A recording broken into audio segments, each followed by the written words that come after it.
Grecia, en primer lugar, una observación de que han habido varios días, incluido turnos de la mañana, que tus compañeros no han estado rotando, ¿ya? Entonces, ahí lo que tú deberías hacer es, en base al rol que ya se te ha enviado, asignarles los días de rotación y si no vienen, ya pues es problema de ellos, ¿no? Porque si no, lo que vas a estar haciendo es retrasar, retrasar y no todos van a completar sus rotaciones. Y esta vez les aseguro de que si no tienen nota de rotación, pues se van a quedar en psiquiatría. Entonces, por favor, eso eviten, ¿sí? Muy bien. Lo otro también, como les decía, el 10 de octubre se celebra el Día Mundial de la Salud Mental. Entonces, en esta oportunidad, como actividades que se tienen, es que el día 11 de octubre se va a tener una bicicleteada, una marcha de sensibilización que va a partir sábado, ¿no? Sábado, que va a partir a las 9 de la mañana, de ahí de la esquina de la facultad, en donde está el monumento de Haya de la Torre. Ahí va a partir por el carril de subida y luego nos dirigimos hacia la Plaza Tupac Amaru, donde igual va a haber una feria informativa. Entonces, si pudieran participar, también sería bueno.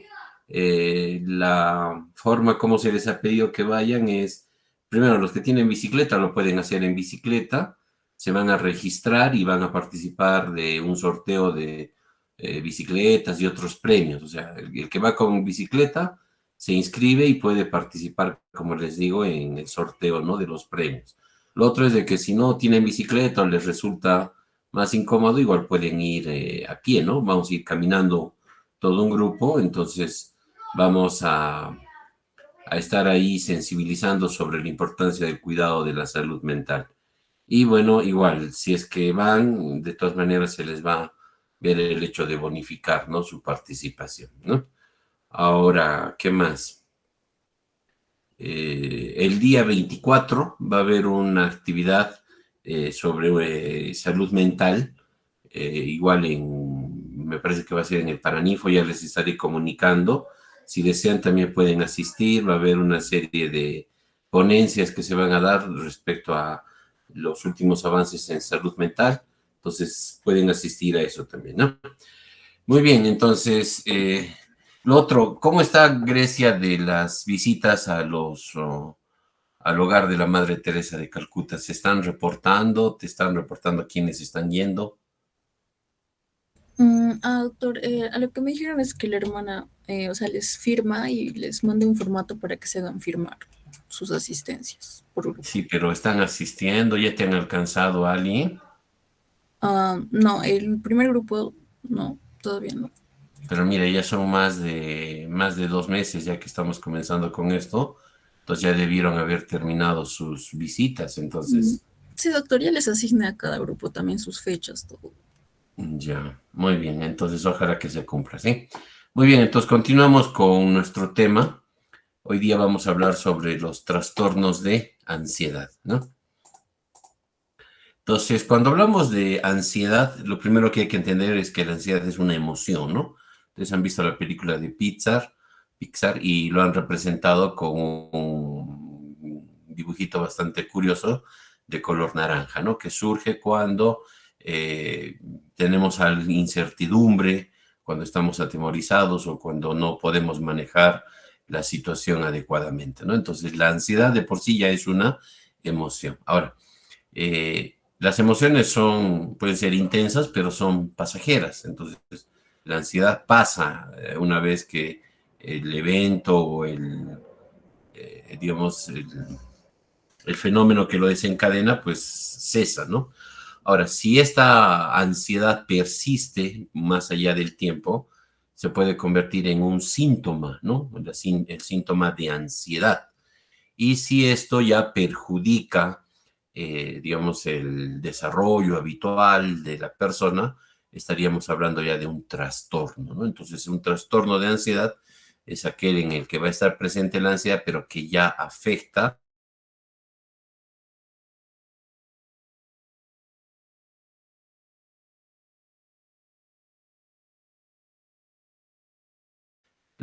dentro de las patologías que hay que tener en cuenta. Entonces tenemos el trastorno de pánico, cuando la ansiedad se presenta de forma súbita, ¿no? Bastante intensa, que va acompañado por una serie de manifestaciones físicas y psíquicas. Entonces, en ese caso le llamamos ataque de pánico. Entonces, cuando la persona experimenta en forma reiterada estos ataques de pánico, en ese caso le vamos a llamar trastorno de pánico, ¿sí? El trastorno de ansiedad generalizada, TAC, es aquel en el que la persona experimenta ansiedad por todo y por nada, ¿no? Es muy preocupada, es muy ansiosa, temerosa de todo absolutamente, ¿no? De lo que hizo, lo que no hizo, lo que puede pasar, lo que no pasó, etcétera. El tiempo para que se presente el trastorno de ansiedad generalizada también es mayor, ¿no? Hablamos de esta cuando hay más de 6 meses de sintomatología ansiosa, pero que precisamente no tiene una razón, digamos, sólida, sino es un temor a todo, ¿no? La agorafobia es una variante del trastorno de ansiedad en el que la persona va a presentar un temor irracional a salir a lugares abiertos, ¿no? A lugares abiertos. Ágora era las plazas donde antiguamente los griegos pues daban sus discursos, ¿no? Entonces, agorafobia sería una fobia, un temor a estar en un lugar abierto. La fobia social es el temor o todos los síntomas que aparecen cuando la persona tiene digamos, un temor a que estando en público pueda ser calificado, juzgado, criticado por los demás, ¿no? Esto obviamente se va a manifestar de mayor manera, por ejemplo, cuando tiene que exponer, ¿no? Entonces tengo varios estudiantes de la UNSAG y de otras universidades que van con fobia social, ¿no? Y sobre todo se manifiesta cuando la persona tiene que expresarse en público. Entonces, en este caso, tienen un temor, ¿no? Desproporcionado, la fobia social, ¿no? Temor a que lo critiquen, temor a que lo juzguen, a que lo valoren mal. Una fobia simple es algo específico, ¿no? Entonces, personas que tenemos, ¿no? Me incluyo, por ejemplo, a temor a las arañas, aracnofobia, ¿no? Ahora yo tengo un temor, por ejemplo, a quedarme encerrado, es uno de mis mayores temores, entonces eso se llama claustrofobia, ¿no? Entonces, a personas que tienen un temor irascible a subirse a un lugar alto, se llama acrofobia, ¿no? Entonces, es una fobia específica, algo en especial, ¿no? Entonces, mientras la persona no se exponga a lo que le teme, pues no pasa nada, ¿no? El problema es cuando se expone y o permanentemente está pensando en eso, ¿no? El TOC, el trastorno obsesivo compulsivo, ¿no? Es un trastorno también de ansiedad que tiene que ver un poco más con lo que es el control de los pensamientos. Entonces, una obsesión, lo van recordando, es un trastorno en el que la persona no puede controlar el flujo de pensamientos que tiene. Entonces, generalmente va a ser abordado por pensamientos que la persona reconoce como absurdos, es más, que no tienen un asidero, ¿no? Pero que no puede quitárselos de la mente, ¿no? Es más, no le deja hacer las otras cosas, comienza a ser parásito, le decimos ahí, y que al no poder quitarlo, pues la persona comienza a experimentar ansiedad, ¿no? Todo lo que ya habíamos dicho. Entonces, por eso se llama obsesivo, ¿no? Y está dentro de este grupo de los trastornos de ansiedad. Y compulsión es cuando la persona a veces encuentra que haciendo un acto, pues calma la ansiedad por la obsesión. Por ejemplo, ¿no? Si tiene un problema sobre un temor desproporcionado y le abordan pensamientos de que podría ser víctima de robo en su vivienda, pues la persona puede desarrollar una compulsión de comprobación de haber cerrado, ¿no? Y esto, la persona no va a poder detenerse en cuanto a la ejecución de las compulsiones. Esa es su definición. Entonces, y eso también le genera ansiedad si es que no logra hacer la compulsión con la que aparentemente calma la ansiedad por los pensamientos, ¿no? Entonces es algo bastante complejo. El trastorno de estrés postraumático es aquel aquella ansiedad que surge cuando la persona recuerda, ¿no? Y en algún caso reexperimenta las emociones que vivió cuando se suscitó un hecho traumático, ¿no? Psicológico, físico, etcétera, en forma personal o a través de alguien tal vez cercano o alguien en su entorno, ¿no? Entonces, trastorno de estrés postraumático es cuando la persona experimenta ansiedad por las reviviscencias, ¿no? Entonces se llama reviviscencia aquel hecho que viene el recuerdo, pero además acompañado de toda la carga emocional, sobre todo miedo, temor, pánico, angustia, que experimentó la persona la primera vez que sucedió el hecho traumático, ¿no? El trastorno de estrés agudo, cuando pasa algo súbito, ¿no? Entonces, alguien tiene una enfermedad, se la descubren, ¿no? El fallecimiento de alguien de forma inesperada, la pérdida de trabajo, ¿no? Un desastre natural, todo eso puede ocasionar una carga de estrés bastante intensa y la persona va a cursar pues con ansiedad. Ese sería el trastorno de estrés agudo. Y uno que ya habíamos visto en los trastornos de ánimo, que es el trastorno de adaptación. Cuando este trastorno ocurre, digamos, en cuestión igual de días, semanas, pero que no llega a tener la intensidad tan fuerte como para convertirse en un trastorno ansioso del todo, ¿no? Entonces hay un trastorno adaptativo de tipo depresivo y hay un trastorno adaptativo de tipo ansioso.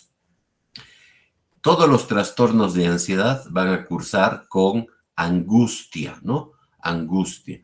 Aunque el término de angustia se refiere más a la sintomatología física que la persona experimenta a raíz de la ansiedad, ¿no? Entonces, eso que la persona dice, me duele la cabeza, el cuello también lo siento duro, a veces me falta aire, siento que mi corazón está palpitando más rápido, que en algún momento se va a salir del pecho, esos temblores, ¿no? La sudoración que tiene, a todo eso se le llama angustia, ¿no? Y la ansiedad se le da más hacia la parte física, ¿no? Perdón, psicológica, ¿no? Ese estado de intranquilidad, de nerviosismo, de sobretensión, ¿no? De preocupación excesiva, de aprensión, a eso se le conoce más como ansiedad, pero cursa con los dos, ¿no? Tanto con angustia como con ansiedad. Algunos de estos trastornos pueden cursar con crisis de pánico. Por ejemplo, ¿no? Si yo soy, digamos, tengo temor a quedarme encerrado, ¿no? Uno de mis peores temores es la claustrofobia y en ese momento, póngase, estoy yendo en un ascensor y de pronto, ¡blum!, se para el ascensor, ¿no? Entonces, en ese momento yo comienzo a agitarme, ¿no? Me da la ansiedad y en un momento, póngase que demora mucho tiempo y no puedo salir, ahí me siento acorralado, pues, comienzo a desesperarme, de repente grito, me altero, ¿no? Entonces entro en pánico, ¿no? O si alguien pues se enfrenta, ponte a una araña, a su peor temor, ¿no? A su peor temor, entonces puede entrar en pánico. Entonces, algunos de los trastornos de ansiedad pueden cursar con crisis de pánico, no todos, ¿no? No todos, obviamente. Ahora, normalmente lo que va a ocurrir con la persona es que una vez que identifica qué es lo que le genera el temor, el malestar, pues lo va a evitar, ¿no? Entonces, si por ejemplo la persona se da cuenta de que cada vez que tiene que exponer se pone, digamos, nervioso, comienza a transpirar, tartamudea, etcétera, entonces probablemente es una persona que no quiera expresarse en público, ¿no? O si, por ejemplo, la persona tiene el miedo a los perros, pues va a evitar a toda costa el hecho de pasar por donde haya un perro, ¿no? O si la persona tiene ese temor a salir a lugares abiertos, lo que va a hacer es va a evitar eso y se va a retraer y probablemente se aísle en su casa. Entonces, una característica de los trastornos de ansiedad es que evitan aquello que pueda desencadenar la ansiedad, ¿no? Ahora, no debe haber una causa orgánica, ¿no? O sea, no debe haber algún problema neurológico, no debe haber tampoco algún tipo de desajuste, digamos, de tipo tiroideo, ¿no? No debe haber problemas de feocromocitomas, ¿no? No debe haber algún problema de algún tumor, ¿no? Etcétera. Entonces hay que descartar la causa orgánica. y tampoco tiene que ir acompañado de sustancias, ¿no? Entonces, puede haber ansiedad porque una persona habitualmente es consumidora de sustancias y de pronto lo deja. Lo que está experimentando la persona es un síndrome de abstinencia y la abstinencia cursa con ansiedad, pero en ese caso esa ansiedad no es parte de un trastorno de ansiedad, ¿no? Sino es el síndrome de abstinencia que se da en el trastorno por consumo de sustancias. Entonces, hay que descartar que la ansiedad o los síntomas de ansiedad que la persona esté experimentando no se deban a la presencia de sustancias. Ahora, no necesariamente sustancias ilícitas, ¿no? Por ejemplo, el hecho de consumir corticoides, ¿no? Corticoides prescritos incluso, ¿no? Dexametasona, prednisona, prednisolona, pueden cursar también con ansiedad. Entonces hay que tener en cuenta que no esté asociado una sustancia que esté desencadenando este cuadro de angustia, de ansiedad, ¿sí? El diagnóstico es clínico, ¿no? Es clínico. No tenemos ninguna prueba, ¿no? Ninguna prueba que pueda indicarnos que alguien cursa con ansiedad. Sin embargo, puede haber algo indirecto, ¿no? Y es algo que se está evaluando y en algún caso está todavía en estudio, es el hecho de medir el cortisol AM/PM, ¿no? Entonces, se supone y sabemos que el cortisol es la hormona del estrés, ¿no? Entonces, cuando una persona tiene esa sensación, ¿no? De temor o de sobresalto, entonces eso hace que se libere mayor cantidad de cortisol para que la persona pues active su sistema autónomo, tenga mayor disponibilidad de energía. Entonces el cortisol se eleva en el caso del estrés, de la ansiedad. Entonces de día es de entender que los niveles de cortisol estén altos, pero en la tarde, en la noche, ya cuando se supone que todo digamos, las necesidades o todo lo angustiante ha podido pasar, pues el cortisol debería bajar por lo menos al 50% del valor de la mañana. Entonces, si nosotros retomamos en el mismo día, muestras de cortisol en la mañana, ¿no? Y otra en la tarde, y vemos que el cortisol de la tarde no ha bajado, ¿no? Significativamente y no se encuentra por lo menos al 50% de su valor de la mañana, eso nos podría indicar que está habiendo un cuadro de estrés crónico, ¿no? Y eso motivado por un proceso ansioso en algún lugar, ¿no? Entonces, ¿nos podría ayudar? Sí, nos podría ayudar. Ahora, si estamos pensando que la persona puede estar en ansiedad por consumo de sustancias, ¿no? Entonces, que esté haciendo un síndrome de abstinencia, entonces mínimo tendría que hacerle un examen toxicológico, ¿no? Y tratar de determinar alguna sustancia, ¿no? Cocaína, marihuana, benzodiazepinas, etcétera, ¿no? Ahora, ahí tendría que evaluar, digamos, igual, ¿no? Que no esté teniendo algún problema tiroideo, que no haya algún problema infeccioso, etcétera. Entonces, sí puede haber también ansiedad asociada a algún problema físico, ¿no? Entonces, eso es lo primero que hay que descartar. Pero directamente para una prueba que me dé el trastorno de ansiedad no existe, ¿no? Ahora, lo otro, ya lo habíamos dicho en varias oportunidades, las pruebas psicológicas no son diagnósticas, pero sí nos pueden ayudar a objetivar nuestro hallazgo y sobre todo a estratificarlo, ¿no? Y una prueba que los que han rotado han visto que utilizamos bastante y es la que más confío y la que también está mayor validada a nivel mundial, es la escala de Beck, ¿no? Entonces, hay dos escalas, la de Beck para depresión, que ya podemos aplicarlos siempre en todos los temas que hemos visto anteriormente, y la escala de ansiedad. Entonces, en el caso de la escala de Beck son 21 ítems, ¿no? Cada ítem es un síntoma de ansiedad, de angustia, y vemos si es que la persona lo presenta con qué intensidad, ¿no? Si no lo presenta poco, lo presenta moderadamente o lo presenta bastante. Se califica y obviamente eso va a corroborar mi hallazgo clínico de que estamos frente a un cuadro de ansiedad. Y lo más importante es que me puede servir para volver a evaluar, digamos, en un tiempo después de mi intervención y ver qué tan bien nos ha ido, ¿no? Con la medicación, con las psicoterapias, y también como es, digamos, por cada síntoma me puede decir en qué todavía la persona está experimentando algo de malestar. Entonces, puedo ¿no? Valerme de pruebas psicológicas, sobre todo estas escalas bastante, digamos, validadas de Beck, pero para objetivar o para estratificar o para seguimiento, ¿no? Pero no para diagnóstico. El diagnóstico sigue siendo clínico. El tratamiento general para los trastornos de ansiedad, cuando ya estos son disfuncionales, cuando ya producen alteración, el tratamiento en general es a través de los antidepresivos IRS, ¿no? Entonces, el tratamiento es con los IRSS, ¿no? Entonces, vamos a utilizar sertralina, fluoxetina, citalopram, escitalopram, paroxetina. Todos los que ya hemos visto se pueden utilizar, ¿no?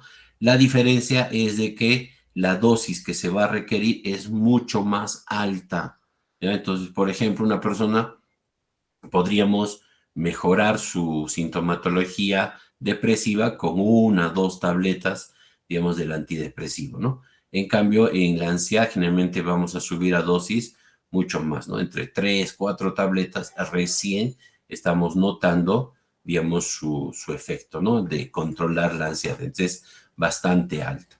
Entonces, lo que hay que hacer es iniciar siempre con dosis bajas y subir lentamente, ¿no? Iniciar con dosis bajas y subir lentamente. No sé cuál de vuestros compañeros estaba rotando y precisamente vimos, ¿no? El hecho de que hubo una persona que vino al comunitario y que le habían dado medicación, el neurólogo me parece, ¿no? El neurólogo le había dado medicación, la habrá visto pues ansiosa, ¿no? Entonces que sus dolores de cabeza eran bastante fuertes y después de que le hecho los exámenes no le encontró nada, entonces sí, efectivamente era un cuadro de ansiedad. Entonces se aventura y le da, ¿no? Tratamiento, le da escitalopram, recuerdo muy bien, porque la señora ni siquiera podía pronunciar escitalopram. Entonces le da escitalopram y le dice que tiene que tomar una tableta en las mañanas, ¿no? Entonces la señora dice que con la primera dosis que tomó comenzó a sentirse totalmente desesperada, angustiada, no sabía qué hacer, se encontraba intranquila y en algún momento incluso nos contó de que había pensado en matarse en ese momento, ¿no? Por la ansiedad extrema que padeció en ese momento. Y todo por haber tomado una pastilla, ¿no? Todo por haber tomado una pastilla. Entonces, ¿cuál fue el problema? Y eso ya se los he dicho antes, ¿no? Los antidepresivos al principio pueden ser muy activadores y pueden desencadenar cuadros de ansiedad. Entonces, si de por sí la persona ya es ansiosa y le damos un medicamento y no se lo explicamos adecuadamente, le vamos a generar eso, ¿no? Una descarga de ansiedad y pues la persona la pasa muy, muy mal. Entonces, ¿cuál es lo recomendable? Iniciar con dosis bajas. Entonces, normalmente les hacemos dividir la tableta a lo mínimo que se pueda, ¿no? Entonces, por ahí un cuarto de tableta todavía puede ser algo tolerable. Entonces, comienza con un cuarto de tableta y eso lo va tomando unos días, ¿no? En promedio entre unos 4, 6 días para ir subiendo recién a la siguiente dosis, que sería media tableta. 4, 6 días, igual recién subimos a una tableta. Entonces, lo que hemos hecho es comenzar con la dosis más baja posible y subirlo lentamente. Entonces, aquí, ¿qué estamos haciendo? No estamos todavía tratando la ansiedad, pero estamos haciendo que la persona vaya tolerando, se vaya acostumbrando al medicamento y finalmente que no lo rechace.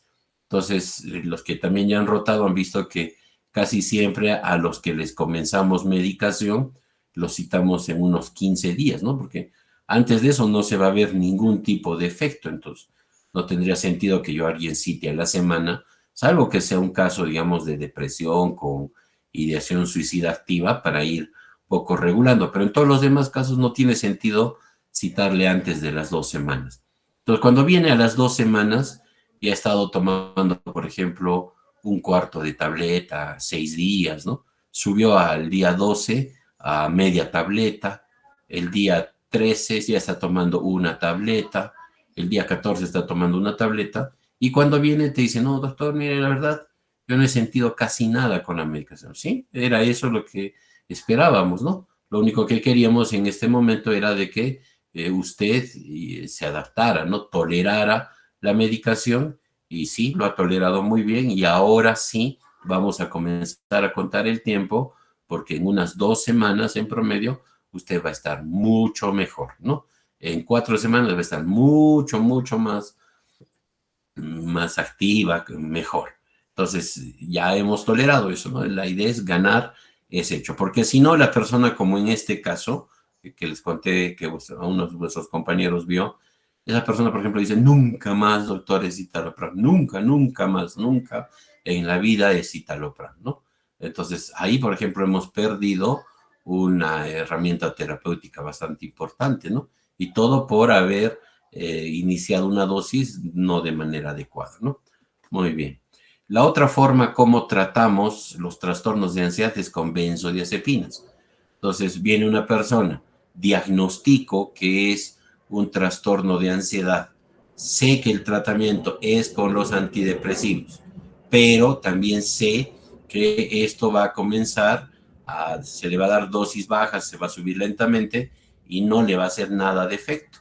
Yo no puedo tener a la persona así pues ansiosa, desesperada, temblorosa, con sus palpitaciones, con sus agitaciones todo el tiempo hasta que el antidepresivo haga su efecto. Entonces, en ese caso, sí o sí tengo que recurrir a los ansiolíticos, ¿no? Ansiolíticos, en este caso, las benzodiazepinas. Entonces, vamos con las benzodiazepinas, sabiendo que mientras la persona vaya avanzando con su medicación antidepresivos, estos van a ir tomando el control luego y luego vaya a ir reduciendo las benzodiazepinas. Entonces, vamos a utilizar benzodiazepinas por un tiempo prudente para controlar los síntomas, ¿sí? Para controlar los síntomas. Ahora, si la persona tiene síntomas, digamos, de ansiedad casi todo el día, incluso tengo que darle en horario 3 veces al día, ¿no? La idea es controlar y quitarle la ansiedad. Entonces, pero luego voy a tener que ir reduciéndolo. Entonces, la idea es de que las benzodiazepinas se den por el menor tiempo posible, ¿no? El menor tiempo posible. Ejemplo de antidepresivos, la fluoxetina. Y como les decía, ir subiendo lentamente, ¿no? Entonces, comienzo con un cuarto de tableta, ¿no? 5 miligramos, voy subiendo 10, voy subiendo 20 miligramos. Y después de eso, igual voy valorando nuevamente la respuesta y si es necesario voy a subir a 1,5, ¿no? 30 miligramos. No mejora, sigue ansioso, subimos a 40 miligramos. Y así podemos seguir subiendo hasta el tope, ¿no? Ahora, a diferencia, por ejemplo, de la depresión, les decía, ¿no?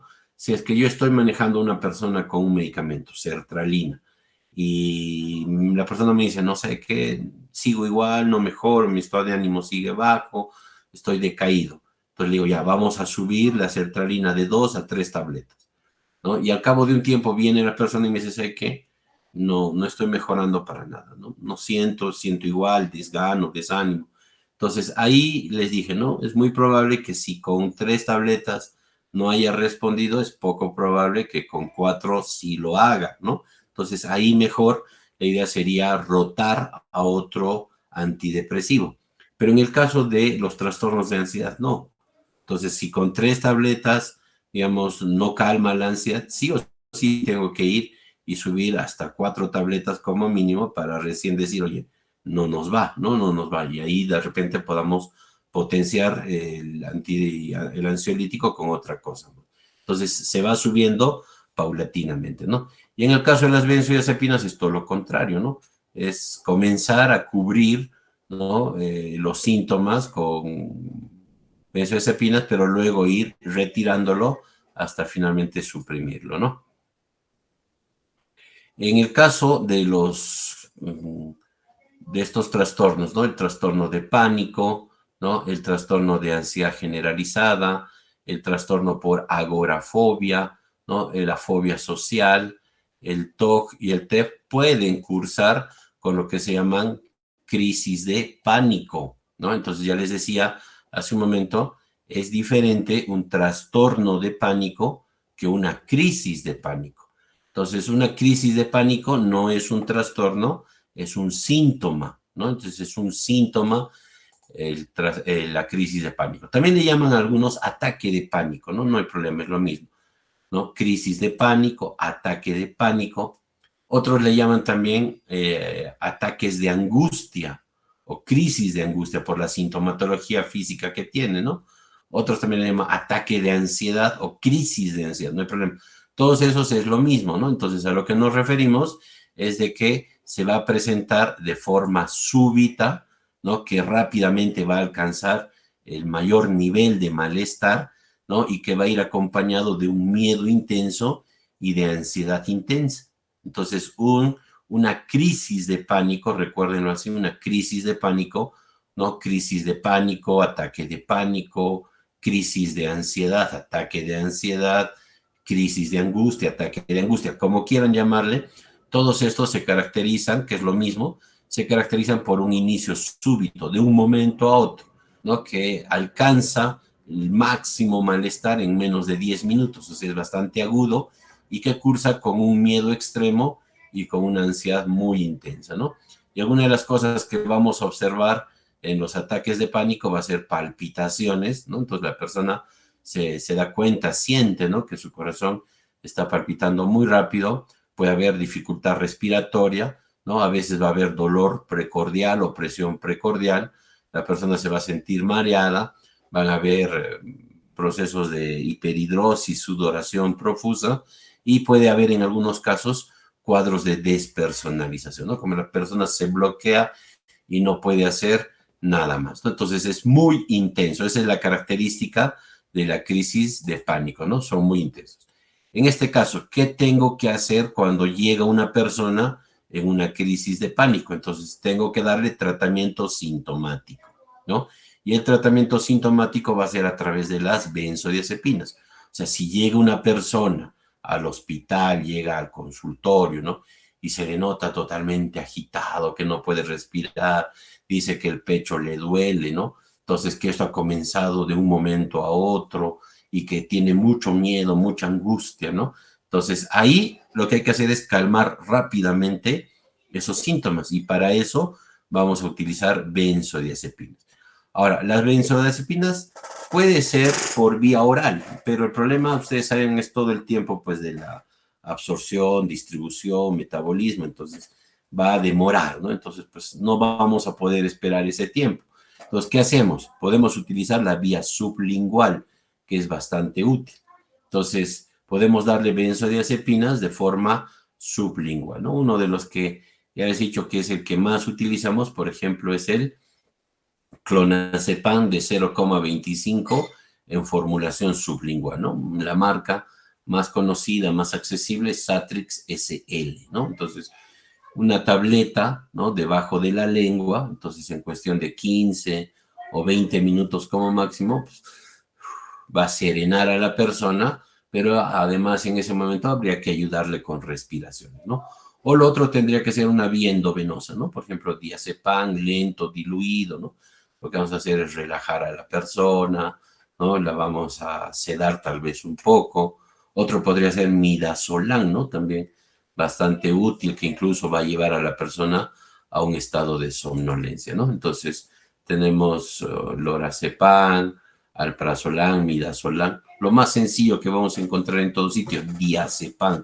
Pero el cuidado que hay que tener es que la administración sea lenta, ¿no? Lenta, ¿no? Para que no produzcamos un efecto de parada o alteración cardiorrespiratoria por benzodiazepinas, ¿sí? Muy bien. Vamos a hablar ahora ya en específico de cada uno de estos trastornos, ¿no?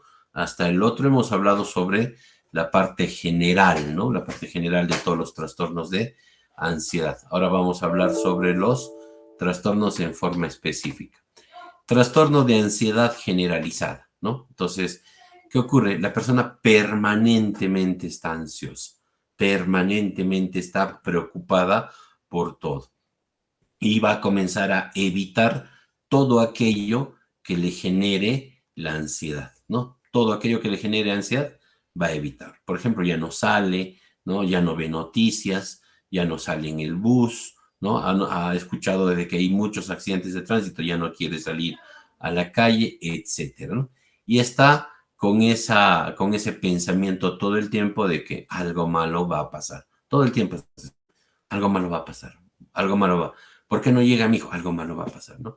¿Por qué no me llama a estar? Algo malo debe estar pasando, ¿no?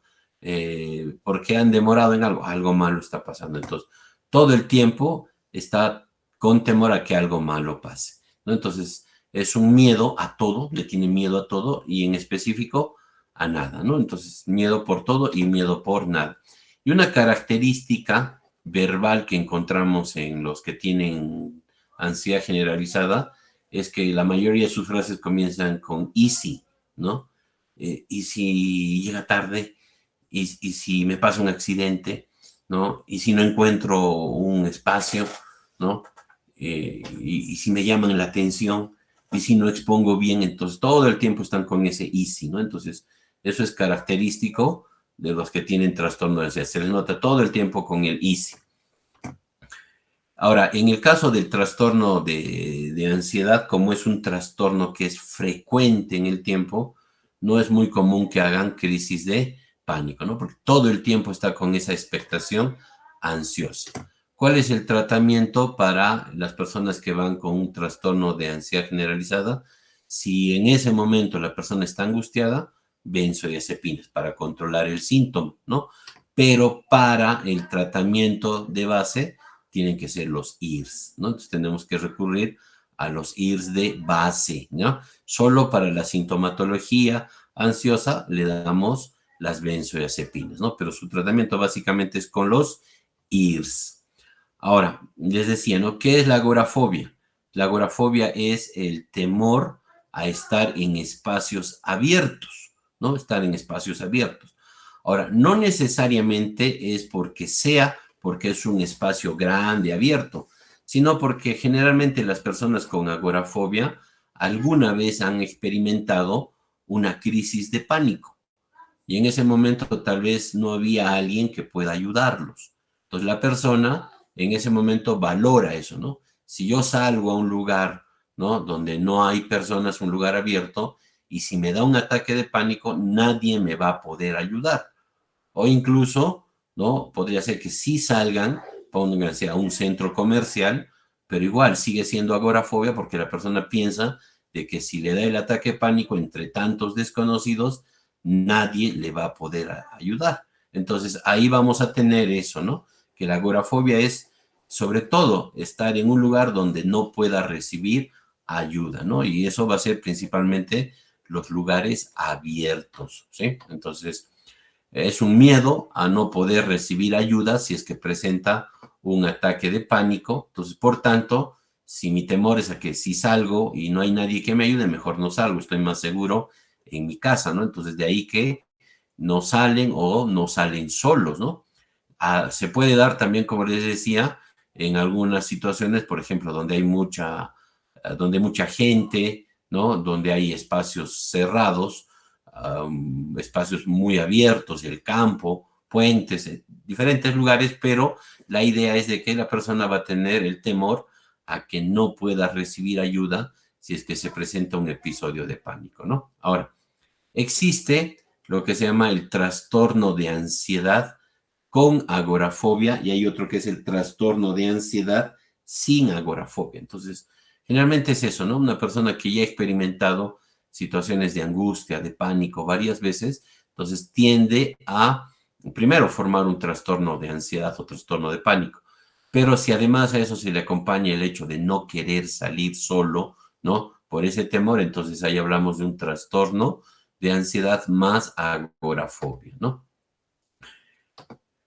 ¿Cuál es el tratamiento, no? Si la persona, por ejemplo, ya salió y le forzaron a salir y se ve, digamos, ahí en un espacio abierto, entonces lo que va a generar es un episodio de ansiedad o episodio de pánico. Entonces, en ese caso, tengo que controlar rápidamente los síntomas con las benzodiazepinas, ¿no? Entonces, el tratamiento para la intensidad de síntomas que se va a presentar en la agorafobia es con las benzodiazepinas. Pero el tratamiento de base tiene que ser con los IRS. Recuerden, a grandes dosis, ¿no? A grandes dosis y también por un mayor tiempo, ¿no? El trastorno de fobia social, o llamado también trastorno de ansiedad social, ¿no? Se va a caracterizar porque la persona va a tener un temor, ¿no? Y eso le va a generar ansiedad ante el juicio o el escrutinio público. O sea, temor a que los demás le califiquen, temor a que los demás le juzguen, temor a que los demás le estén viendo cómo se comporta, cómo se desenvuelve, ¿no? Entonces, es eso, es ese temor de estar frente a personas, ¿no? ¿Y por qué? Por ese miedo a que lo critique, ¿no? Tiene miedo al ridículo y eso generalmente muchas veces es la causa, ¿no?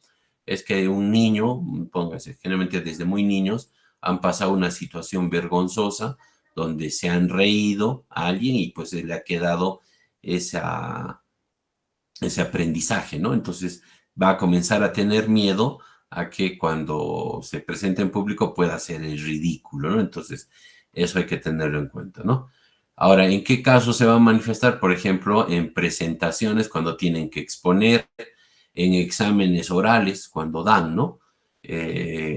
Y también podría ser incluso comer en público, ¿no? Hay personas que no salen a comer solos porque piensan que alguien les va a mirar cómo comen, ¿no? Y peor, se ponen más nerviosos y probablemente hagan caer más la comida y eso definitivamente atrae más la mirada de los demás y tal, ¿no? Entonces, como una profecía autocumplida, ¿no? Entonces, también tienen miedo incluso a comer en público, ¿no? Ahora, este trastorno de ansiedad va a estar en algún caso reducido si es que la persona tiene pues su entorno, ¿no? Entonces va a decir, no, con todos mis compañeros ya los conozco, finalmente saben que me pongo un poco nervioso, pero no pasa nada, ¿no? Entonces se puede desenvolver adecuadamente frente a un entorno muy cercano, ¿no? O tal vez con pareja, ¿no? Entonces, sí, es bastante accesible, ¿no? Entonces, eso. ¿Cuál es el tratamiento? El tratamiento principalmente aquí debería ser psicoterapia, ¿no? Hay que enfrentar a la persona a su temor ayudándole a vencer la ansiedad que se presenta, ¿no? Entonces, en algún momento les había dicho que existe lo que se llama la exposición progresiva, ¿no? A sus temores, ¿no? Exposición. Entonces, por ahí de repente en un momento cuando hacemos entrar a una persona más al consultorio, y la persona comienza a sentirse angustiada, ¿no? Se le nota intranquilo, incómodo, ¿no? Entonces, en ese momento le decimos, te sientes así porque hay una persona más que tú no conoces que te está observando. Entonces, lo que vamos a hacer ahora es, vamos a hacer técnicas de respiración, vamos a hacer técnicas de mindfulness, de tal manera que vamos a aprender a tolerar la presencia de esta tercera persona. Y así, ¿no? Entonces, técnicas de respiración, respira, se hace una respiración guiada incluso. Pero la persona lo tolera, ya, pues, entonces ya le dice, ¿ves? Ya no era tan fuerte, ¿no? La siguiente tal vez hagamos entrar a más personas, o en algún caso incluso les hemos hecho exponer en público, ¿no? Algún tema, algo así. Entonces, eso es importante, ¿no? Es la psicoterapia es fundamental, ¿no? Y si es un caso grave que le afecta, que ya no sale para nada, porque ha habido personas que me dicen, ¿no? Me siento mal cuando salgo y, por ejemplo, subo al autobús, ¿no? No puedo, me desespero, comienzo a sudar, siento que me falta el aire, ¿no? Y de inmediato tengo que salir de ahí. Entonces, y si la persona, digamos, no tiene vehículo o su lugar de destino está muy lejos, eso ya le afecta en el hecho de movilizarse, por ejemplo, ¿no? O si es alguien que tiene que exponer, imagínense a un estudiante de medicina que les hacen exponer casi todo el tiempo, entonces que genere una ansiedad social, entonces eso va a ser perjudicial para él y pues eso ya, en ese caso tendría que tomarse medicación, ¿no? ¿Y qué medicación? Seguimos con los IRS y en el caso de que ya se presente incluso el cuadro, bajarle rápidamente con las benzodiazepinas, ¿no? Hay muchos usuarios que yo tengo que son estudiantes universitarios que tienen ese problema, ¿no? De exponer en público. Entonces, nuevamente viene el bendito Satrix, ¿no? Entonces, ya a la mano vas a tener tu Satrix. Entonces, y ya vas a utilizarlo según notes que te estés poniendo angustiado, ¿no? O hay otras personas que dicen, ¿no? Ya, mis exposiciones felizmente son programadas, ¿no? O sea, sí o sí sé que voy a exponer, digamos, la siguiente semana. Entonces, en ese caso, yo les digo, bueno, entonces podrías utilizar, tomar una media tableta, un cuarto de tableta de clonazepam o alprazolam, más o menos una hora antes de lo que te vas a exponer, ¿no? Siempre y cuando sepamos que esa dosis no lo va a dormir, ¿no? Porque de repente no llega a su exposición y se mete en más problemas. O lo otro es de que si por ahí tiene que exponer en forma intempestiva, podría utilizar formulaciones sublinguales, ¿no? Entonces, también para los casos, digamos, agudos, podríamos utilizar algo de benzodiazepinas, ¿no? Otro trastorno que hemos mencionado dentro del trastorno de ansiedad son los trastornos obsesivos compulsivos, el famoso TOC, ¿no? Aquí hay una aclaración, no hay que confundir con lo que se llama el trastorno de personalidad obsesiva compulsiva o trastorno obsesivo compulsivo de la personalidad, también le pueden llamar, como sea, ¿no? Entonces son dos cosas diferentes. Un trastorno obsesivo compulsivo puede surgir a cualquier edad, ¿no? Entonces muchas personas, por ejemplo, se han quedado con TOC después de la pandemia, pero antes de la pandemia eran normales, ¿no? Porque vivían su vida como si nada, porque vieron a alguien que enfermó gravemente, porque sintieron la muerte cerca, ¿no? Comenzaron a experimentar esta necesidad, digamos, de limpieza, de cuidado, ¿no? Y se les quedó la obsesión y luego hicieron compulsiones y se quedó ahí, ¿no? Entonces, surge en cualquier momento. En cambio, un trastorno de personalidad, recuerden que la personalidad se forma desde muy temprana edad. Entonces la persona ya viene siendo de esa manera desde mucho antes, ¿no? Incluso desde niño, adolescente, ya se notan ciertos rasgos de su personalidad. Ahora, este tipo de personalidad obsesiva compulsiva también se le puede llamar personalidad anancástica, ¿ya? O perfeccionista, si le pueden llamar, ¿no? Entonces, es un tipo de personalidad en el cual la persona es bastante rígida, ¿no? Es rígida con las cosas que hace. Pone en orden sus cosas, ¿no? Tiene un orden para cada cosa, los libros los ordena en base a color, en base a materia, en base a tamaño, etcétera, ¿no? Y si viene alguien y coge su libro y lo desordena, pues la persona puede entrar en un momento de malestar, ¿no? Un momento de malestar. O si, por ejemplo, en algún momento, ¿no? Hace las cosas y tiene un error, ¿no? Al escribir y lo rompe toda la hoja y comienza de nuevo porque no le gusta tener esos errores, ¿no? Entonces, pero finalmente la persona sigue siendo funcional, o sea, va a continuar con su vida, ¿no? Molestándose, amargándose el mismo probablemente la vida, pero va a continuar. A diferencia de lo que ocurre, pónganse en un trastorno obsesivo compulsivo, en el cual, por ejemplo, la persona también puede entrar con una obsesión, digamos, de orden, ¿no? de pulcritud, ¿no? Bastante rígido, pero ya también ahí a la persona, si es que, por ejemplo, no logra salir de la compulsión, entonces la persona se frustra y en ese momento podría entrar incluso en un ataque de pánico, ¿no? Entonces, imagínense que tenemos, pónganse, ¿no? Dos personas, una que van a utilizar un terno, digamos, ¿no? Entonces, el que tiene trastorno obsesivo compulsivo de la personalidad, entonces ve que, por ejemplo, hay una manchita en su terno y pues dirá, ah, ya ahora se va a desesperar, ¿no? Va a entrar en un estado de molestia, pero finalmente pues lo recoge, lo limpia y sigue, ¿no?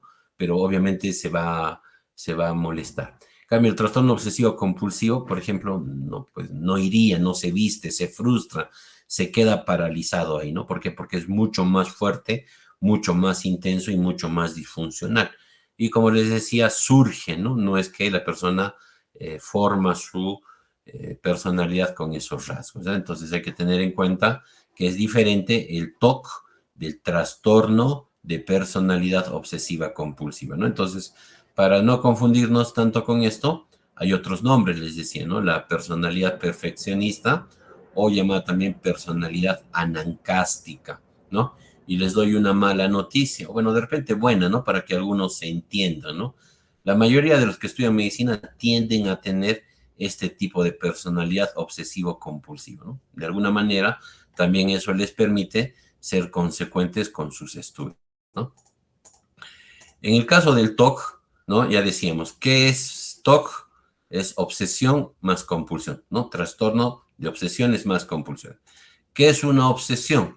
Una obsesión es una idea, es un pensamiento, es una imagen, es una representación mental, ¿no? Que se viene en un momento determinado y que causa angustia, ¿no? Causa angustia. Entonces es intrusiva porque de un momento a otro se aparece y ya no te deja pensar en otra cosa. Es parasitaria porque ya todo el tiempo estás con lo mismo, con lo mismo, con lo mismo, ya no te permite salir de ahí. Es recurrente, viene todo el tiempo, ¿no? Y lo que ocasiona es angustia, es ansiedad. La persona no puede sacarse de la mente ese pensamiento, ¿no? En cambio, una compulsión es una acción, ¿no? Es una acción. Esta acción puede ser física o también puede ser mental, ¿no? Entonces, una acción física, por ejemplo, lavarse las manos todo el tiempo porque tiene la obsesión de que está contaminado con algo, ¿no? O una acción física podría ser el hecho de asegurar varias veces, ¿no? La llave, la chapa de tu casa, pero regresar después de que has avanzado unos metros y volver a verificar que has cerrado bien, o avanzar otra vez, ¿no? Un poco más allá y volver otra vez. Entonces, eso es una compulsión física, se hace, ¿no? Se nota en la conducta. Pero también puede haber conductas o obsesiones mentales, ¿no? Mentales, por ejemplo, que una persona, si se cruza con un gato, ¿no? Sí o sí tiene que recitar un Padre Nuestro en ese momento, ¿no? Y si lo hace, calma la ansiedad y ya está, ahí se va, ¿no? Otras personas que van contando números, ¿no? Que van repitiendo frases, etcétera. Entonces, la compulsión también puede ser mental, ¿no? Entonces, cada vez que se cruza, no sé, pues con una motocicleta, tiene que pararse a rezar, digamos, ¿no?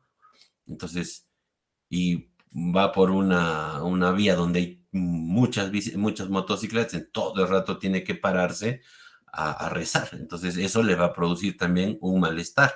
En ese caso, la persona probablemente se pare, se bloquee, no vamos a ver una conducta no tan llamativa como ir y cerrar la llave varias veces o estar lavándose las manos varias veces, pero en su mente está ocurriendo la compulsión. Entonces, la compulsión también puede ser de tipo psicológica, ¿no?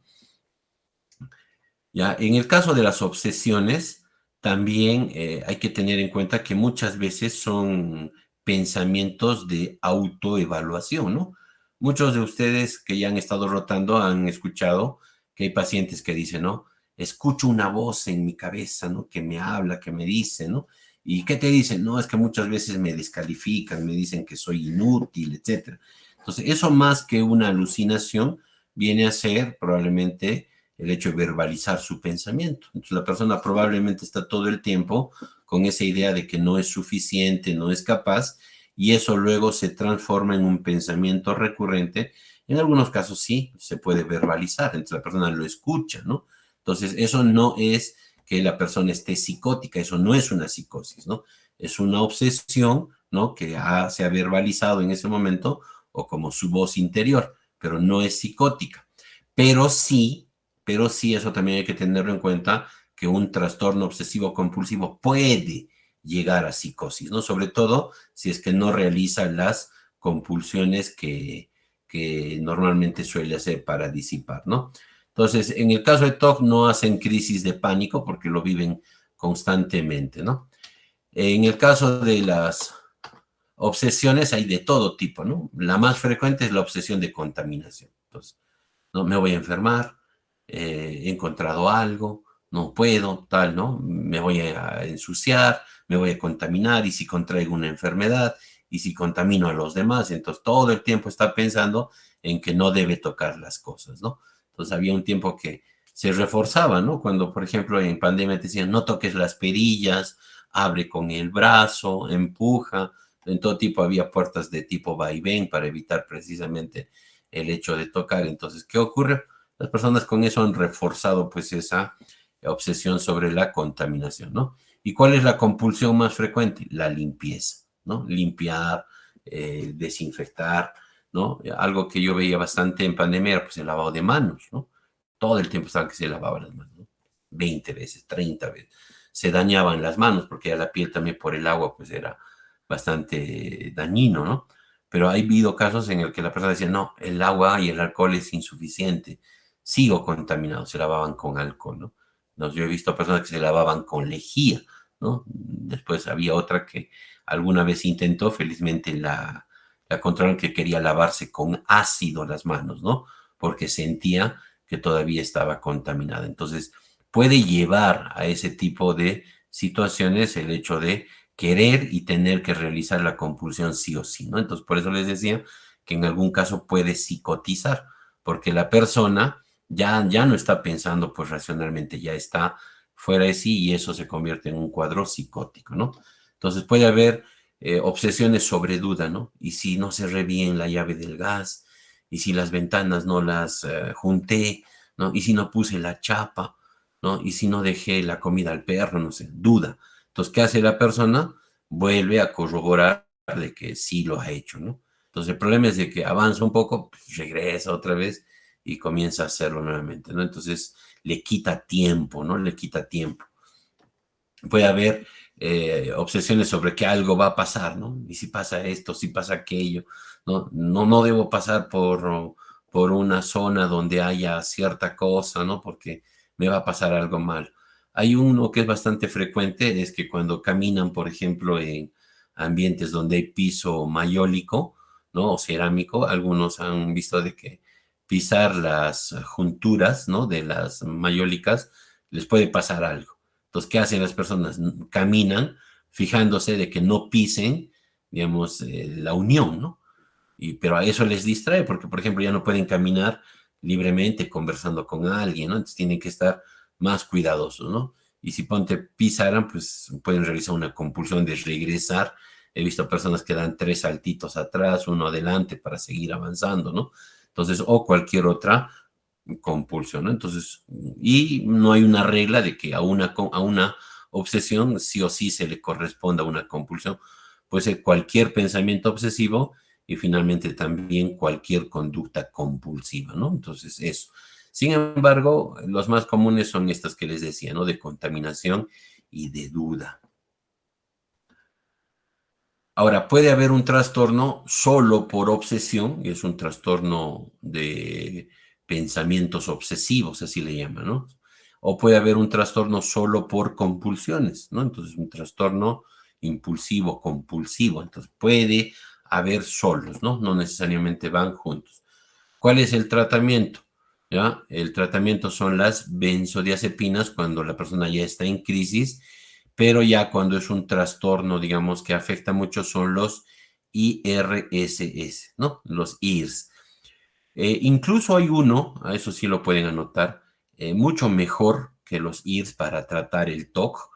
Es un antidepresivo tricíclico, es la clomipramina, ¿no? La clomipramina es muy bueno para el TOC, ¿no? Es el mejor, o sea, el iniciar tratamiento con clomipramina, ¿no? Primero que esté accesible, ¿no? Porque cuesta, pero por ejemplo, en el CIS ahora ya lo tenemos, damos clomipramina, ¿no? Primero que esté accesible. Segundo, es el hecho de que produce bastante resequedad. ¿Recuerdan ustedes que hablamos cuando conversamos sobre los tricíclicos que tenían receptores, ¿no? Regiones para receptores muscarínicos, ¿no? Entonces, que podían producir resequedad. Y es una de las cosas que más les afecta. Entonces viene el paciente y dice, no, ya no aguanto la resequedad de mi boca, mis ojos también los siento secos, como que me arde cada vez que tengo que parpadear, ¿no? Se estriñen, puede haber retención urinaria, ¿no? En el caso de las mujeres también resequedad vaginal, etcétera. Entonces, muchas veces las personas no toleran este hecho de la resequedad. Entonces, si me falla el tratamiento del TOC con la clomipramina, puedo pensar en fluvoxamina, ¿eh? Fluvoxamina. Entonces, ese también es un IRS, ¿no? No tan conocido, no lo hemos mencionado en el otro grupo de trastornos, pero la fluvoxamina es muy bueno. El problema es de que es muy costoso, ¿no? Y ese sí no está accesible en el CIS o en el salud, entonces bastante costoso. ¿Cuál sería mi tercera opción? Fluoxetina, ¿ya? Mi tercera opción y probablemente la más accesible, ¿no? En lugares donde no hay clomipramina o no puede comprar fluvoxamina, sería la fluoxetina, pero a dosis altas, a dosis altas. Entonces, vamos a ir colocando fluoxetina, ¿no? Gradualmente vamos subiendo, ¿no? Un cuarto de tableta, media tableta, una tableta a la semana o 2 semanas le subimos a 2, luego le subimos a 3, hasta 4 tabletas, ¿no? Entonces, controla la fluoxetina, ¿no? La fluoxetina. Pero ya también ahí, ¿cuál va a ser el problema? A ver, ¿alguien puede decirme cuál sería el problema de utilizar fluoxetina a grandes dosis?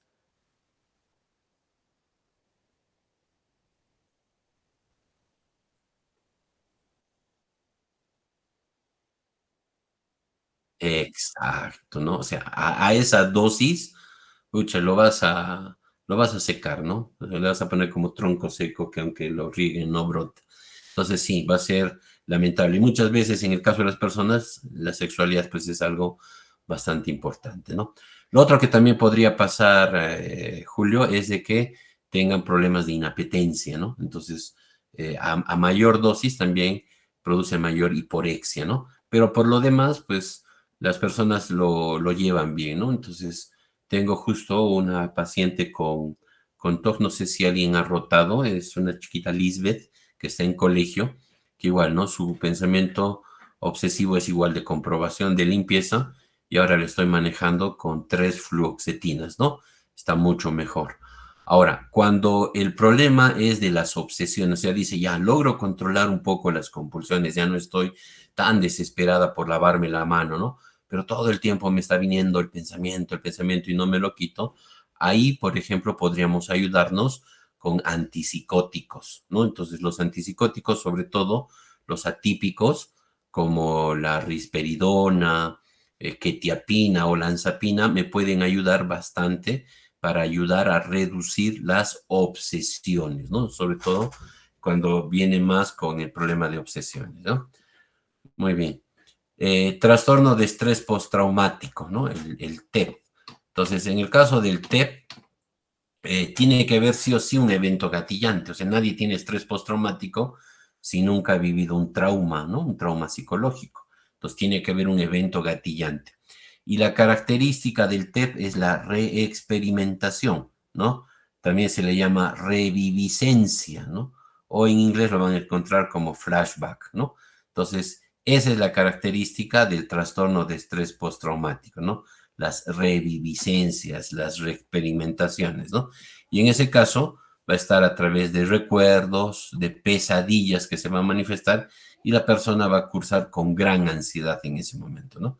Entonces, como la persona constantemente está recordando esto, lo que puede pasar es que de un momento a otro comience a tener un embotamiento o aplanamiento afectivo, ¿no? Se les nota apagadas todo el tiempo, ya no sonríen, están más inmutables porque es como un mecanismo de defensa, ¿no? Y en algunos casos están hiperalertas, ¿no? Precisamente para evitar ese factor, digamos, gatillante, ¿no?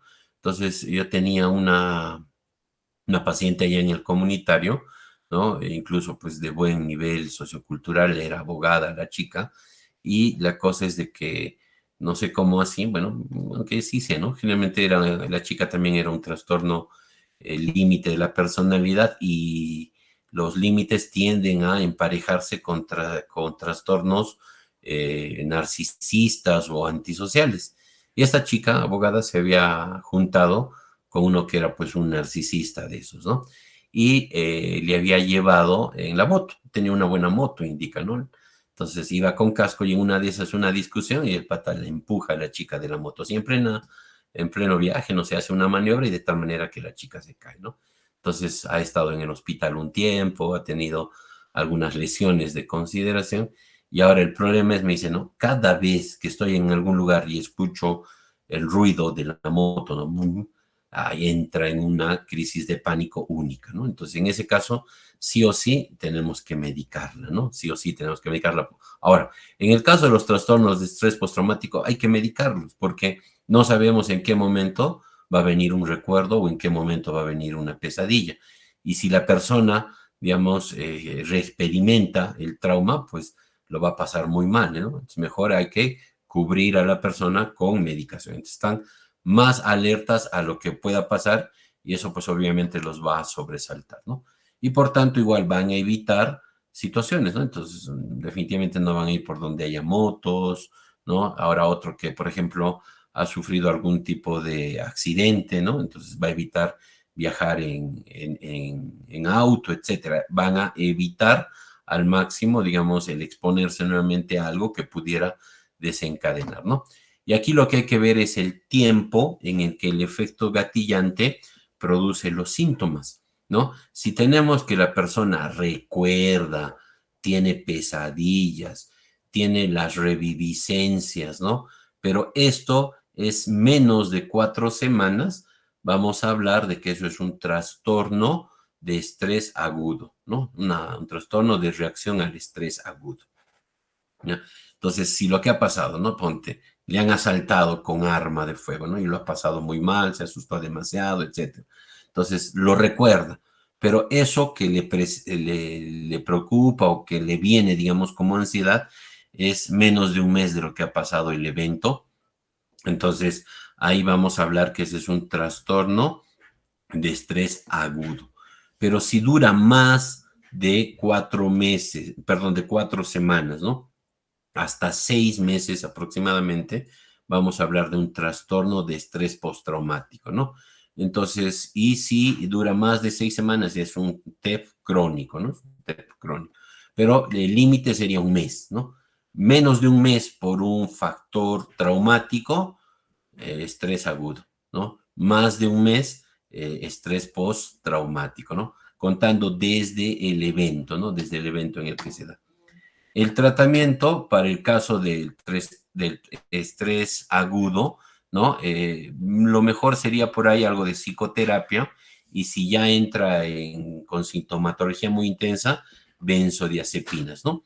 En la mayoría de casos lo contraindicamos porque la persona va a querer recurrir a las benzodiazepinas de forma muy continua, ¿no? Entonces, ahora lo que hay que hacer es estar viendo si la persona, por ejemplo, con psicoterapia, por eso es que es importante los primeros auxilios psicológicos, ¿no? No va saliendo, va progresando, pues ahí sí, cuando se va a convertir en un TEP, ¿no? En un TEP, porque va a pasar más de 4 semanas, sí o sí la indicación es darle los IRS y darle benzodiazepina, ¿no? Entonces, lo primero que ocurre es cuando alguien viene, ¿no? Y dice, así ha sufrido una agresión sexual, ¿no? Entonces lo llevan digamos, al hospital, ¿no? Lo primero que hacen, como está agitada, como está totalmente, digamos, irritable, pues la van sedando con diazepam, ¿no? Con lorazepam, con midazolam. Entonces, eso no es tan útil, ¿no? No es tan útil. ¿Por qué? Porque podría crear cuadro de dependencia porque la persona va a querer utilizar a mayor dosis. Entonces, en el caso del TEP, ¿no? Sí o sí, o los IRS, como les decía, y si la persona ya entra en un cuadro de pánico, ponte, ¿no? Como lo que contaba en el ejemplo, porque la persona escuchó la moto que se le acercaba o estaba muy cerca de ella la moto, entra en ese momento una reviviscencia, entra en pánico, entonces ahí sí me ayudaría una benzodiazepina para ayudar a bajar lo más rápido la sintomatología, ¿no? En el caso de las fobias, ¿no? Que también es otra forma eh, digamos, de crisis, entonces es miedo irracional a algo específico, ¿no? Es miedo irracional a algo específico. Me pasa a mí, ¿no? Los insectos, las arañas, los ratones, ¿no? Tan pequeñitos. Tuve serios problemas cuando llevé farmacología. ¿Cómo se llama la profesora de farmacología? Janet, creo que es, Janet Mendoza, cuando nos hacía mandar las prácticas con los ratones, no, para mí era terrible, ¿no? Para mí era terrible. Entonces, un miedo irracional, porque si tú te pones a pensar, un ratón es pequeñito, no hace nada, tú eres más grande, ¿no? Una araña finalmente tú la puedes pisar, ¿no? Y ya no te hace nada. Ahora, la mayoría de esas arañas grandes finalmente no son del todo venenosas, etcétera. Entonces, es un miedo irracional. O sea, tú no sabes por qué, pero le tienes miedo, ¿no? Ahora, lo otro que hay que entender es de que el miedo es aprendido, ¿no? Es aprendido. De ahí que también cuando en la familia alguien no genera temor a propósito, pues es algo que le estás haciendo daño de por vida a la persona, ¿no? No sé si ustedes en psicología médica han llevado lo que era aprendizaje, ¿no? Por ejemplo, el aprendizaje, uno de los aprendizajes es el aprendizaje por modelamiento, ¿no? Y una de las cosas que había era el experimento del niño Albert. No sé si han escuchado el experimento del niño Albert, ¿no? Era de que un psicólogo, ¿no? Le daba a un niño de unos cuantos años unos ratones blancos, ¿no? Ratas blancas grandes. Y él jugaba, ¿no? Jugaba con un conejo, esos de Castilla, luego con una rata, todos blanquitos. Y jugaba muy bien, ¿no? No tenía ningún tipo de temor. Pero después, cuando el niño comenzaba a jugar, justo cogía al animal y ¡pum! Sonaba un wong, ¿no? Que son esos como platillos chinos, ¡pum! Y eso al niño le ocasionaba miedo, ¿no? Y luego el niño comenzó a relacionar el miedo por el ruido con el propio animal, ¿no? Y luego ya la persona ya no podía soportar. Entonces el niño tenía temor a todo lo que tenía forma pequeña y tenía color blanco, ¿no? Entonces ese es un miedo irracional. Finalmente los miedos se aprenden, decíamos, ¿no? Y si la persona se llega a exponer a aquello que le causa miedo, puede entrar en una crisis de pánico, ¿no? Entonces, de pronto, por ahí se aparece una araña pues, y no tienes dónde ir, dónde escapar, ¿no? Puedes entrar en pánico, ¿no? ¿Alguien me puede decir cómo se llama la fobia a los perros?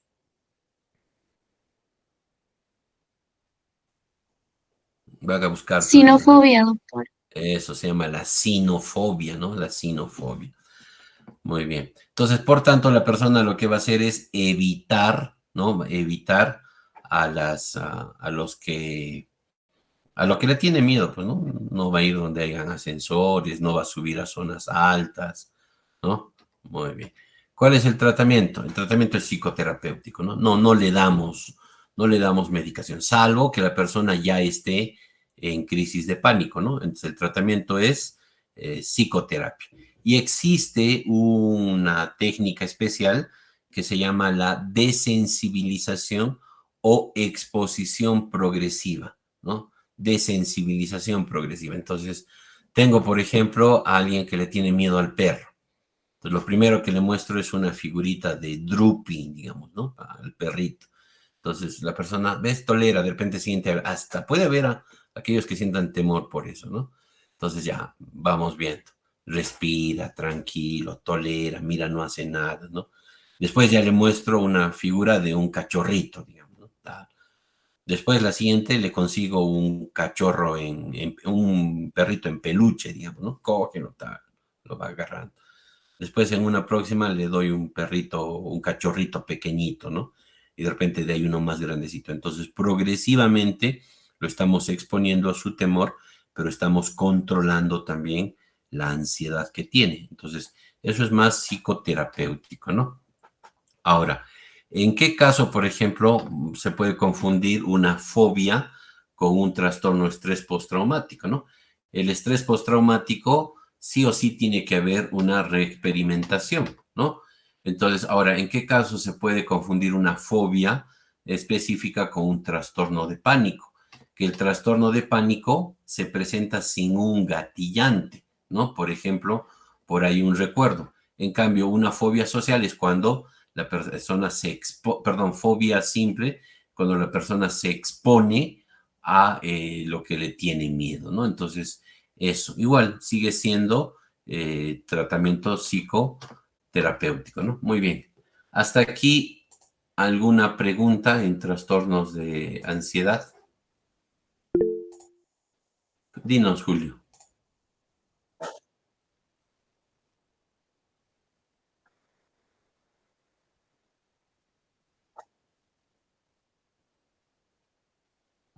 Ujú.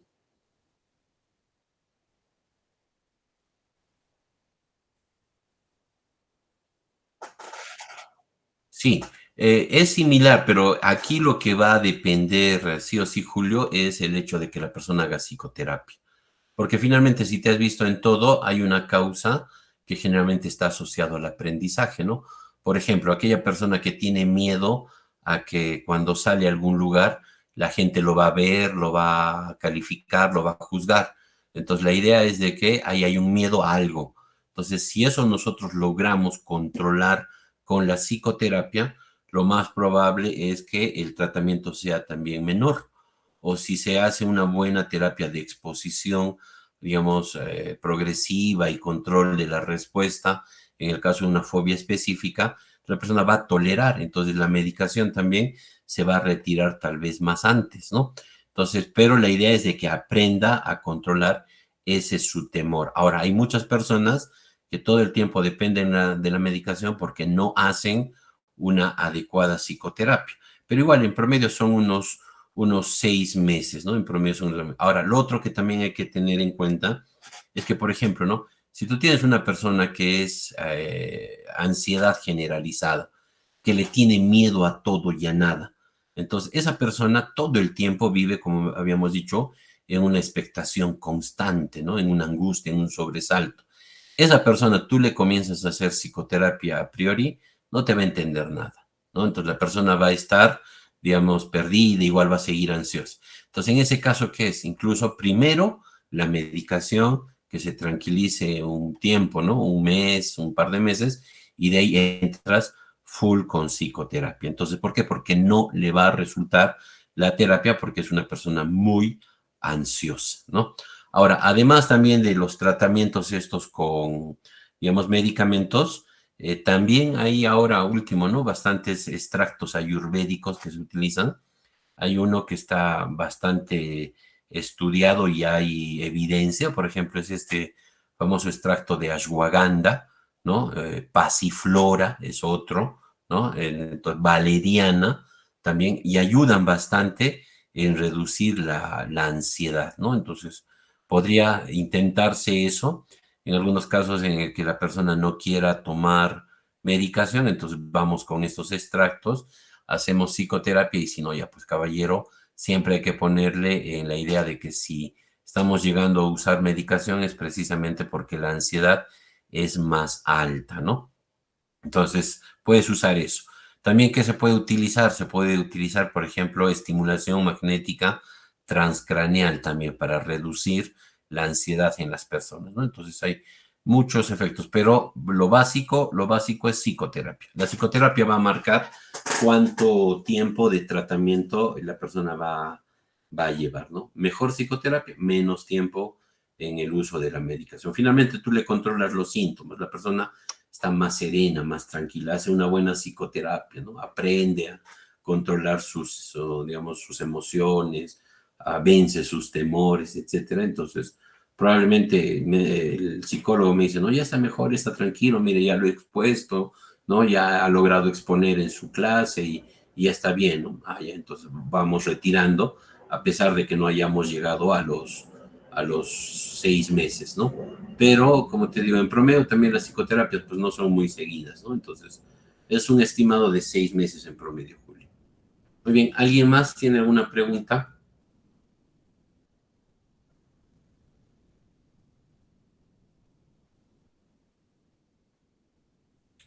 Ahora, la ansiedad es algo que muchas personas subvaloran, ¿no? Hay personas que vienen y dicen, no, solamente tiene ansiedad, ¿no? La ansiedad es terrible. No sé si ustedes, los que han estado rotando, han visto.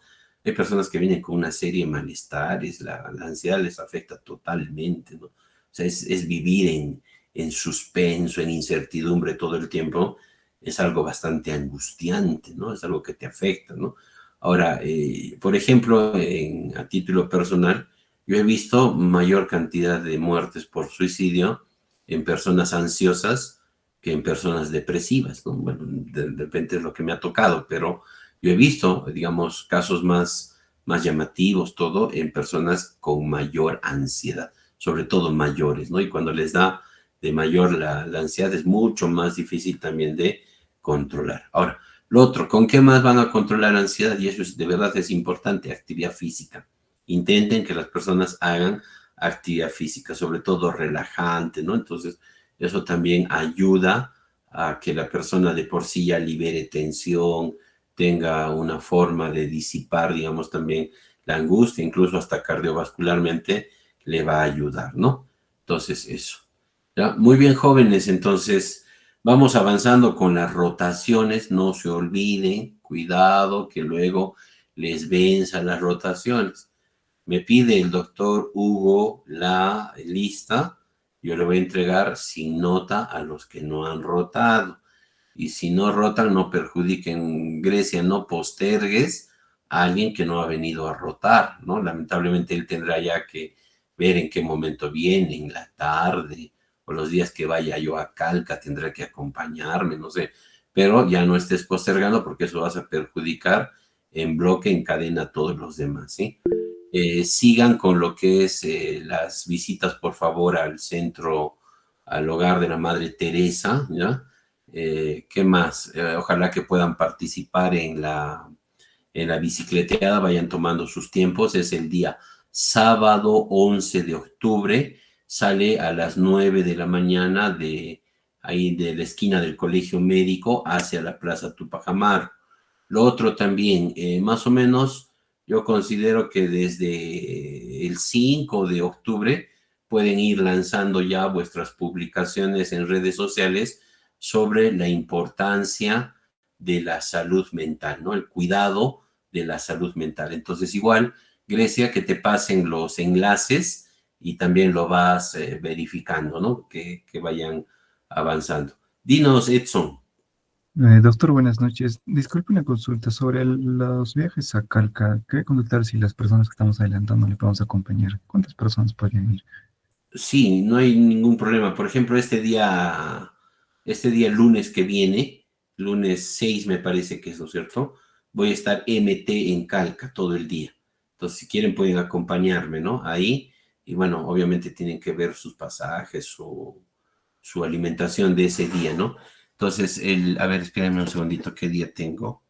Es el 6 es uno de ellos y el otro es el 24. Está bien, doctor. Muchas ¿Ya? gracias. Entonces, el 6 y el 24 estoy en Calca, ¿ya? Entonces, ahí me pueden acompañar también, ¿no? ¿Ya? Ahora, el día, sí, esos 2 días, ¿no? Muy bien, ¿alguna pregunta más, jóvenes ilustres?